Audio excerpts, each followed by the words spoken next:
today we'll be looking at Excel shortcuts to make your life a lot easier. So the first one is auto summing cells. So go to your spreadsheet and input the data that you require. Here we've got some test scores.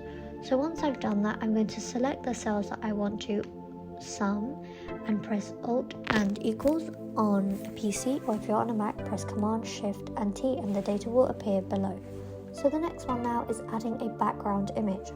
So firstly, you need to go to page layout, which is at the top, followed by background, and then you can select the photo of your choice. I found this one on Unsplash, which was a great website to find royalty-free images.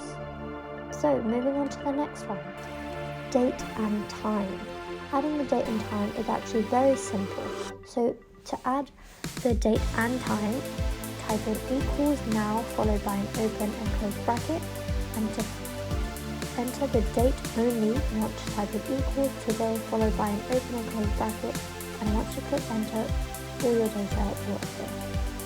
So now to add a cell border, click on the cell that you want, press Ctrl Shift and on PC or Command Alt and 0 on the Mac.